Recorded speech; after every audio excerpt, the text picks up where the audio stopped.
시장의 주요 이슈에 대해서 심도 깊은 시각을 들어보는 시간입니다. 오늘은 이진우의 진짜 전략, GFM 투자연구소의 이진우 소장과 함께합니다. 어서 오세요. 네, 안녕하세요. 네, 아무래도 앞서 짚어드린 것처럼 이번 주에도 미중 간의 무역 분쟁이 상당히 큰 변수가 될 것으로 보이는데 네. 이제는 뭐 무역뿐만 아니라 환율, 안보까지 전방위적으로 좀 확산되는 양상, 약간 맞대응이 심화되고 양상이 나타나고 있지 않습니까? 그래요. 일련의 사태 어떻게 좀 정리를 해볼까요?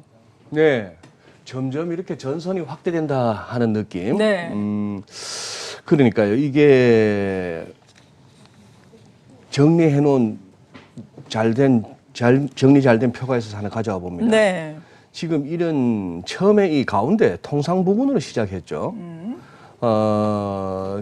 결국 이제 지난 8월 1일 날 3천억 달러 그동안 남아있던 여기에 대해서 10% 관세 부과하겠다. 9월 1일부터 하겠다는 얘기죠. 그렇죠. 그런 상황이고 화웨이에 대한 수출 규제 이게 조금 완화될 것 같았는데 이걸 또 연기해버립니다.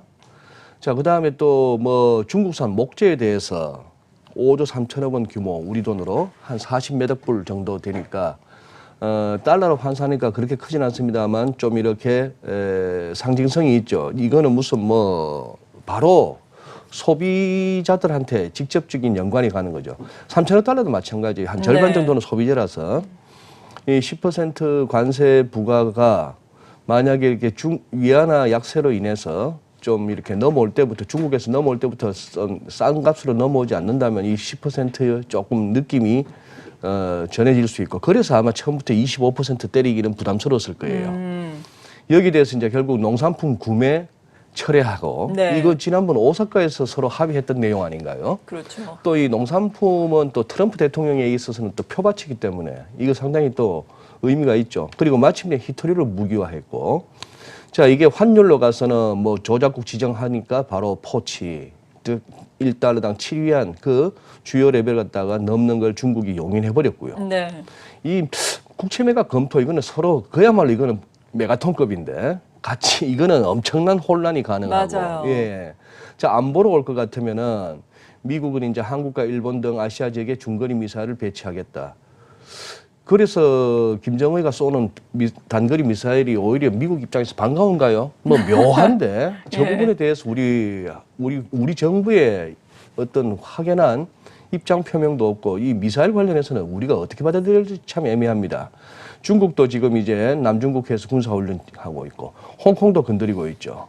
뭐 이런 상황입니다. 중국은 폭력배 정권이라 맹비난하고 있고 또 시위 주도 세력들이 또 이제 홍콩에 있는 미국 영사를 만났던 거 이게 또 이제 보도가 되고 그러면서 배후 세력을 지목하는데 이 히토류 부분은 이제 결국 그동안에 말이 많다가 네. 지금 보세요. 히토류 생산 현황 보면은 블룸버그 자료로 그래픽화하면 이렇다는 얘기죠. 중국이 압도적이네요. 중국이 압도적이죠. 예. 뭐 딴 데는 얘기가 그렇습니다. 없어서 중국만 저렇게 많아서라기보다는 저것이 이제 다른 나라 같은 경우는 캐내는 데 있어서 생산성 또 하나 환경오염이 심하기 때문에 뭐 이런 얘기들이 있습니다만 아무래도 이제 저걸 갖다가 중국이 히토리를 무기화했을 때 다른 나라에서 대응하는데 시간이 걸리겠다는 얘기죠. 미국이 수입하는 그 히토류 가운데 중국의 비중이 한 80% 차지한다니까 이게 나름대로의 중국으로서는 맞대응 카드로는 나름대로 이제 파워풀합니다. 그런데 이렇게 한번 생각해 보시죠. 지난 네. 8월 1일 날 트럼프 대통령이 7월 30일 날 FOMC 다음에 8월 1일 날 바로 트위터로 3천억 달러 추가 관세 때리겠다고 했잖아요. 그렇죠. 그랬을 때 이 아소다로 일본의 부총리 겸 재무상이죠.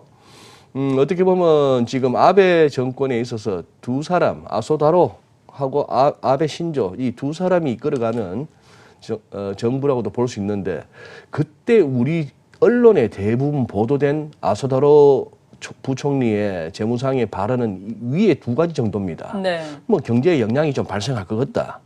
환율 안정은 특히 중요하다. 왜? 그때 이제 엔이 급격하게 강세로 가니까 그런 얘기였습니다만 좀 알려지지 않은 발언 가운데 이거예요.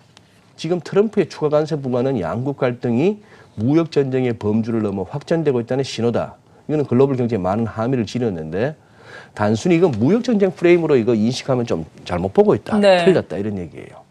중국 내 공장들이 해외로 재배치되기 시작했다. 향후 어떤 전개를 띨지 계속 주시해야 한다. 뭐 이런 식으로 해서 지금 마지막 슬라이드 아소다로 사진이 나오는 저기에서 결국은 결론을 짓자면은 이게 결국 우리가 막연하게 생각하는 중국의 대미 흑자, 미국 입장에서는 대중 적자 줄여 나가자 하는 차원의 협상이기보다는 결국 어떤 뭐 패권 다툼, 패권 전쟁 그리고 체제 간의 충돌 뭐 이런 식의 어떤 시각이 점점 이제 고착화되고 설득력을 얻어가는 과정이라고 보아야 되겠죠. 네. 오래 걸리는 얘기 될 것 같습니다. 그렇죠. 아무래도 패권 다툼, G2 간의 다툼이라는 시각에서 보면은 장기화 네. 될 수밖에 없는 이슈인데 아무튼 문제는 이러한 이슈들이 계속해서 시장에서 부각이 되면서 시장을 흔든다는 점 아니겠습니까? 그래요. 네. 위안화 환율의 동향에 이제는 글로벌 투자자들이 모두 주목하고 있고 그 동향에 따라서 또 미국 증시도 움직이기도 하고요. 네,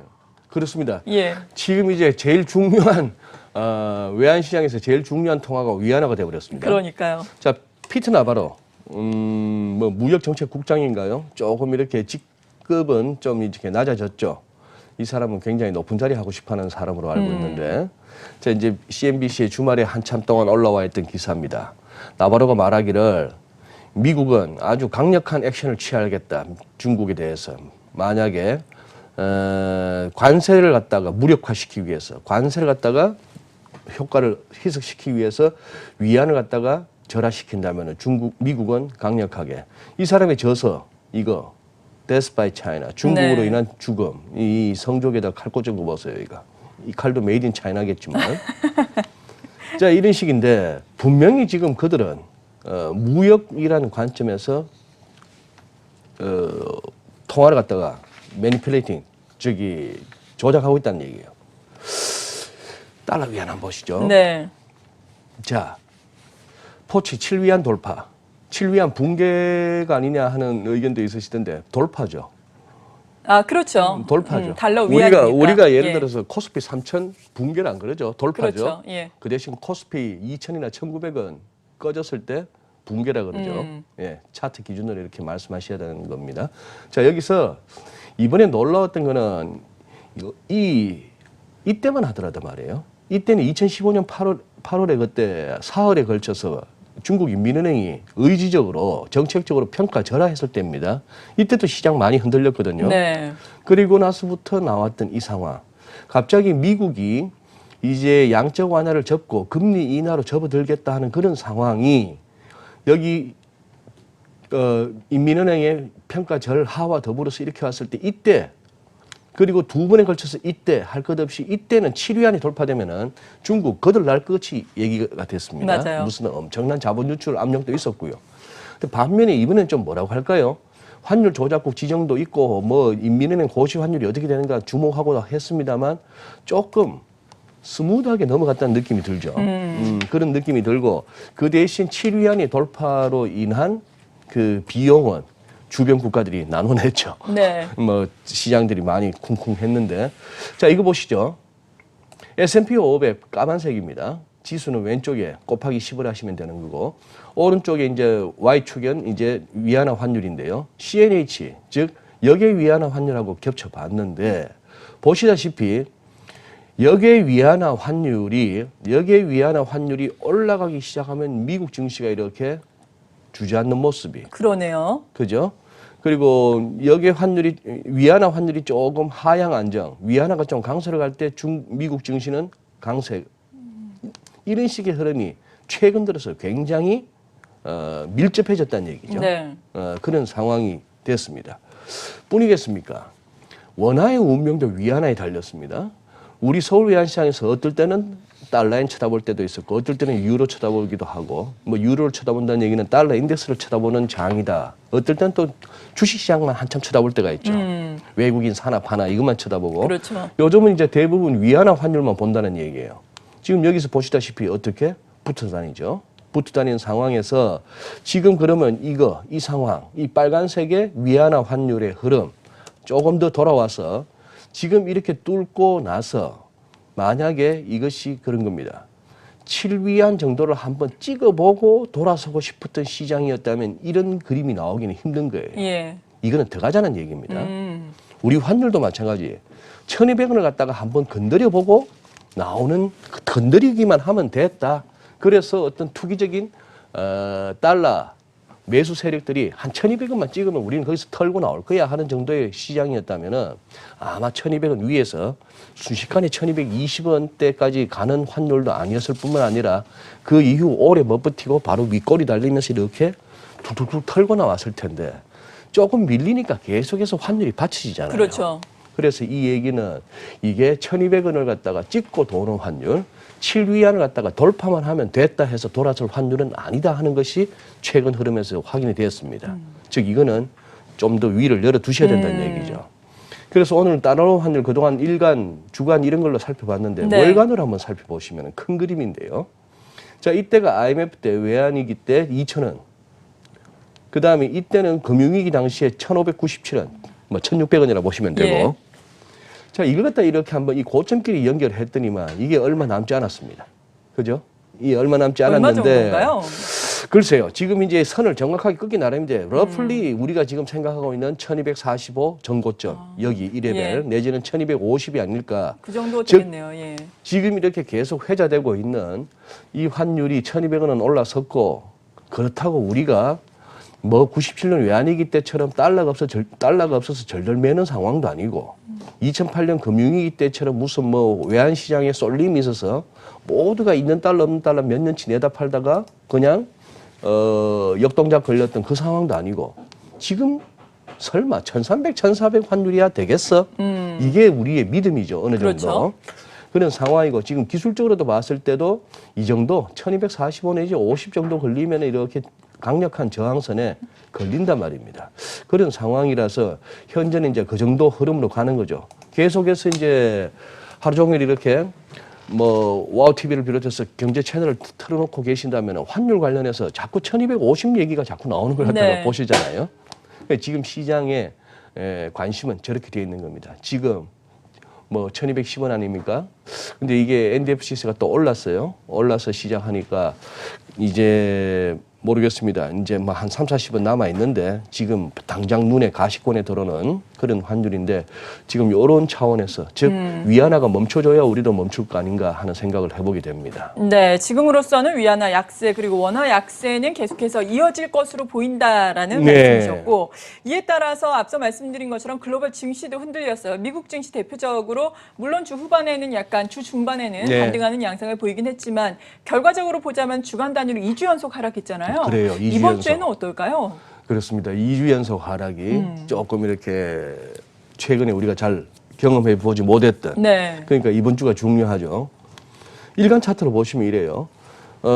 핵심만 말씀드리겠습니다. 핵심만 말씀드리면은 일간 차트도 보니까 최근에 시장이 나름대로 변곡의 가능성은 충분히 보였습니다. 기술적으로 짚어지죠. 즉 작년 크리스마스 이후의 이 흐름 여기서 이렇게 피보나치 타임존을 펼쳤는데 시청자 여러분께서도 보시기에도 신기할 정도로 이 타임존이 꺼지는 이 시점 오니까 뭔가 시장 흐름이 좀 바뀌죠. 예, 그런 느낌이 드는데 이번에도 걸렸다. 특히 이 선을 갖다가 깨고 내려왔습니다만 한 3일 만에 회복은 했는데 그런 상황이고 자, 이 정도면 RSI 같으면은 지난번에도 그랬고 이 정도 RSI 뭐 교과서에서는 한 30 정도만 하회하더라도 과매도 국면 그렇게 해서 조금 알고리즘 같은 경우에 사고 싶은 마음이 들겠죠. 네.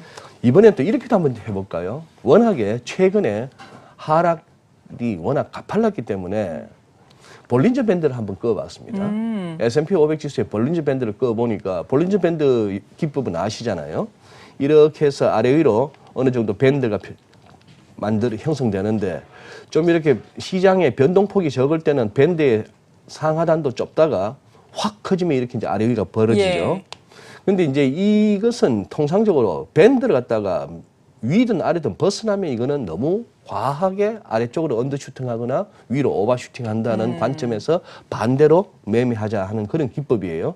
이럴 경우도 성공했죠. 이 부분 보시면은 네. 성공했고 한데 작년 말 뭐 이런 식입니다만 이번에도 마찬가지입니다. 이렇게까지 벗어나는 거는 좀 과한 거 아니야 하는 차원에서 샀는데 그렇다면 다음은 중요한 거는 이 가운데 선이에요. 이것도 이번 주 중에 올라서 준다면 이제 조금 반등이 이어지는 거고 여기서 두들겨 맞고 바로 내려온다면은 좀 이제 약한 거죠. 네. 자, 그런데 월간으로 보면은 일간과 전혀 다르죠. 월간 차트에도 한번 볼린저 밴드를 꺼보니까 좀 전에 일간은 뭐였죠? 사고 싶었던 그림이었다면은 월가는 여기서 사가지고 얼마나 더 영광을 보려고 그러네요. 하는 이제 그런 느낌이 드는 겁니다. 뭐 그런 상황에서 또 이렇게도 볼 수 있죠. 애플 월간 큰 그림을 자꾸 가져옵니다. 왜냐? 10년 주기의 변곡 가능성이 자꾸 보이기 때문에 네. 데일리 차트보다 월간 차트를 가져오는데 지금 애플 차트에서 우리 시청자 여러분 느낌이 어떠세요? 이럴 많이 올라왔네요. 때 많이 올라왔다는 것도 올라온 거지만 예. 쭉쭉쭉 올라오는 이 흐름에 그냥 우리가 흔히 보는 좀 가다가 음봉도 나오고 조금 조정받다가가 아니고 지금 작년 10월 이후부터는 왠지 이게 그림이 좀 찜찜해요. 이상하죠. 정신 사납죠. 예. 보잉 같은 자 이거는 이제 미중 간의 갈등이 앞으로 어떻게 전개되느냐에 따라서 그렇다면 애플도 분명히 영향을 받는 주가입니다. 최근에 또 자사주 매입으로 이제 그거 했습니다만 보잉도 보세요. 이렇게 올라오다가 조정받고 이렇게 하는 그림하고 지금 여기서는 이 캔들의 아래 위 몸통의 크기도 이상할 뿐만 아니라 네. 치솟다가 꼬꾸라지는 모습이 영 찝찝하죠. 그러네요. 자, 지난번에 여기서 하락 장악형이라는 그 패턴도 말씀드렸고 737 맥스 두 번째 떨어진 때 이후로 이런 상황입니다. 지금 5개월 이평선이 20개월 이평선 갔다가 그냥 데드 크로스가 나올 그런 조짐이고 이런 상황인데 도대체 이때 금년 3월에 737 맥스가 떨어졌다고 했을 때 막 팔자고 나왔던 사람들이 있는 반면에 사자고 덤볐던 사람들도 있다 보니까 막대기가 거래량 막대기가 이만해요. 그 얘기는 지금 시사하는 바는 뭐다? 이 종목이라 지금 물린 세력 많구나 하는 얘기죠. 이제 그런 식으로 볼 수 있는 현재 뉴욕 증시의 흐름이 저렇습니다. 뭔가 단기적으로는 좀 그동안 급하게 많이 빠졌다는 생각에 네. 사고 싶어지는데 큰 그림을 갖고 오면은 들고 있던 것도 좀 정리해야 되는 거 아니냐 하는 생각이 자꾸 그러게요. 드는 거예요. 네, 좀 이렇게 어려운 상황이죠. 네. 금융 위기 이후에 뭐 트럼프 대통령 입장에서는 주식이 자꾸 이렇게 별로 그거 할 것 같으면 그 양반 자랑이 그거 아닙니까? 사상 최고치 찍어서 트위터에. 네. 그리고 고용지표 좋게 나오면 잡스 일자리 예. 이러면서 막 자랑하고 하는 양반인데 장이 저러면은 이제 자꾸 뭐겠습니까? 이제 관심을 딴 데로 자꾸 돌려야겠죠. 그래서 뭐 김정은이가 뭐 친서를 뭐 예. 예쁘게 보냈네 뭐 이런 것도 네. 네, 정말 뭐 장기적으로 보자면 금융 위기 이후에 많이 올라오기는 했으니까 상당히 부담인데 또 앞서 말씀해 주신 것처럼 트럼프 미국 대통령 또 재선을 앞두고 있으니까 어떤 방법으로든 또 부양을 해낼지 우리가 또 지켜봐야 되겠습니다. 이런 가운데 유럽에서도 여러 가지 이야기들 나오고 있죠. 최근에 독일의 국채 금리와 관련된 이야기들 많이 해드렸는데 네. 이 밖에도 뭐 브렉시트라든지 주말 사이에는 또 이탈리아에서 뭐 연정 붕괴 이런 예, 얘기 나왔더라고요. 예. 어떤 얘기인가요? 그러니까요. 이 동네도 참 머리 아픈 네. 데입니다. 이 기사 한번 보시겠습니까? 동아일보 기사인데요. 기사가 8월 20일 언제 8월? 작년 8월 20일. 아, 작년? 네.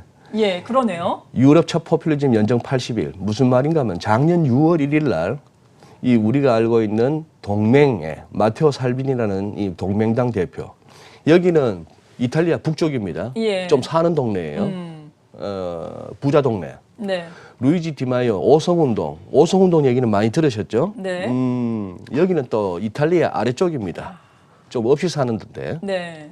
그래서 결국 왼쪽에 여기는 극우로 이렇게 분류되고 그다음에 이쪽에 오성운동 쪽은 극좌로 분류가 됩니다만 이쪽에서는 뭘 주장하는가 하면은 감세를 주장해요. 그러겠죠. 왜냐? 있는 사람들이라서 네. 세금 덜 내고 싶은 거예요. 기업들이 또 많잖아요. 기업들이 예. 많고 세금 적게 내서 경기 살리자 하는 쪽이에요. 그렇게 정책 갖다가 주장하는 사람들도 그 감세 효과를 보고 싶겠죠. 미국의 감세로 제일 혜택 보는 사람이 트럼프 대통령이듯이 예. 여기는 뭐다? 퍼주자 쪽이에요. 복지. 네. 근데 문제는 이 나라가 돈 없는 거 우리가 다 알잖아요. 그렇죠. 피그스 국가들 중에서도 제일 거지 국가입니다. 네. 그 한때 그 대로마 제국이었던 그 이탈리아 말이죠. 자, 그렇게 했던 여기서 시작할 때부터 타이타닉처럼 침몰할 수도 이것이 결국은 이 매체만의 시각이 아니고 전 세계의 시각이었는데 결국 네. 이제 판이 깨지는 겁니다. 지금 분위기가 마테오 살비니가 보기에 자기들이 주도권을 잡았다고 생각하는 것 같아요.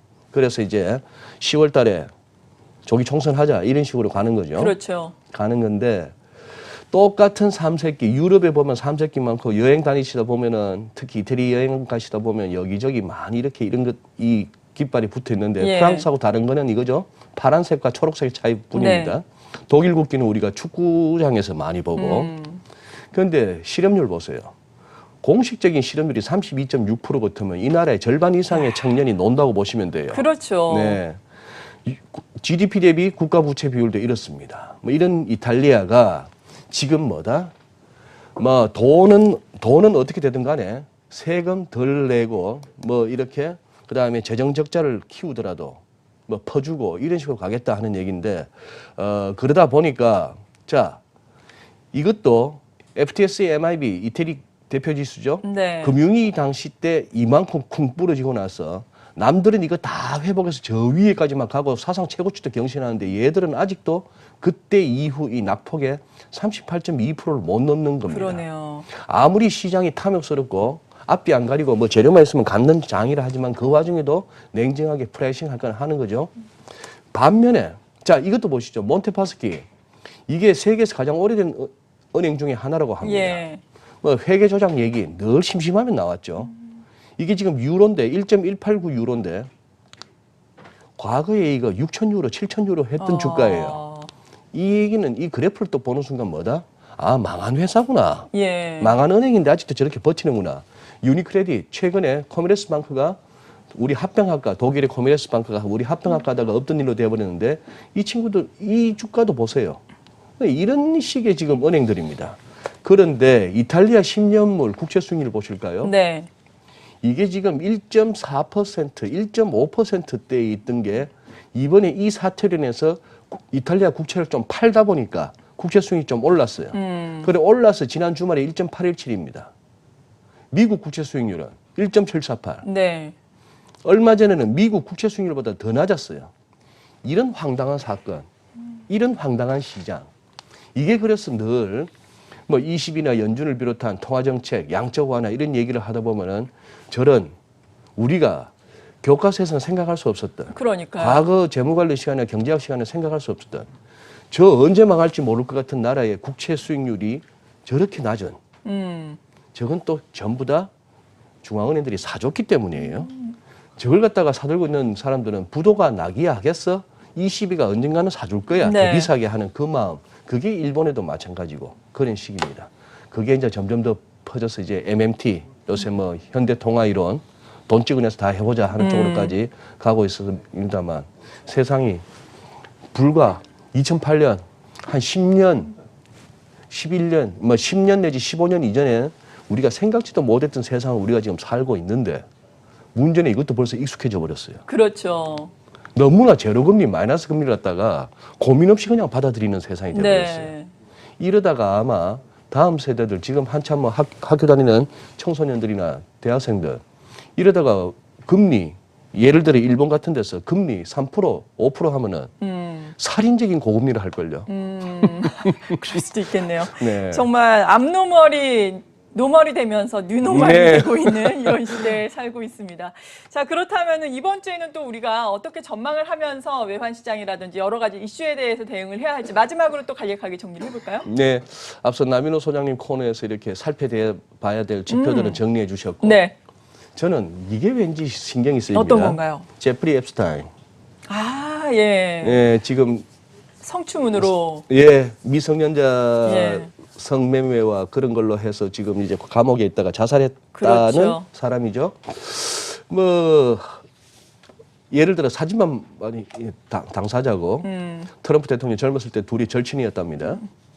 여기는 또 미국의 노동부 장관이었는데 얼마 전에 사임했어요. 그 플로리다 연방 검사장 할 때 이 사람하고 뭐 쇼부를 쳐가지고 형을 많이 감해줬다. 뭐 이런 식의 그거 압력 때문에 여기에 테렌스 윌리엄스라고 하는 코미디언이 이렇게 트윗을 올렸는데요. 네. 일주일 7일 내내 그리고 24시간 내내 수어사이드 워치 혹시나 자살할까 봐 이렇게 감시하고 하는 그 안에서 자살로 죽어? Yeah, right. 예, 그래요. 그런 게 어떻게 벌어지죠? 하면서 지금 미국에서도 지금 시끌벅걸합니다. 네. 근데 이거 다 트럼프 대통령이 리트윗을 했어요. 안에 내용이 뭐가 있나 하면은 빌 클린턴에 대해서 굉장히 정보가 많은데 제프리 앱스타인이 그래서 근데 그런 사람이 이제 죽었어 이런 식입니다. 네. 트럼프 바디 카운터 해시태그가 있죠. 아래쪽에 보면 클린턴 바디 카운터 이런 거는 트럼프 관련 사망자 숫자 이거는 클린턴 관련 사망자 숫자 뭐 이런 식인데 그래 참 지저분한 얘기들이 오가죠. 지저분한 얘기들이 오가는데 저는 경제 지표보다도 이 제프리 앱스타인이라는 이름이 자꾸 언론에 보도되고 우리 국내 언론에서까지 소개될 정도가 된다면은 트럼프 대통령의 트윗이 굉장히 또 불을 뿜을 것 같은 그런 느낌이 듭니다. 네. 시선을 돌려야 될 것 같아요. 네. 이번 주에도 또 트럼프 미국 대통령의 트위터를 또 그런 열심히 상황이 봐야 될지도 되겠네요. 모르겠고 우리 코스피도 예. 1분만 더 쓰죠 제가. 네. 코스피도 이번 주에는 워낙에 최근에 낙폭이 급했기 때문에 똑같이 볼린저 밴드 기법으로 한번 접근해 보면은 일단은 이 정도 벗어났으면은 사자가 맞습니다만 조심해야 될 거는 벗어났다가 들어왔다가도 또 빠질 수도 있는 장이기 때문에 조심해야 되고 월간으로 봤을 때 왠지 벌써 이것을 120개월 즉 10년 평균치 이동 평균선도 물고 내려온 이 상황에서 지금 여기서 싸 보인다 하는 느낌 그리고 많이 빠졌다는 느낌에서 들어가고 싶은 마음이 드는 거는 이해가 됩니다만 네. 몰빵은 건물입니다. 예. 네. 지금까지 GFM 투자연구소의 이진우 소장과 함께 시장의 이모저모에 대해서 심도 깊은 도움 말씀 들어봤습니다. 감사합니다. 예, 고맙습니다.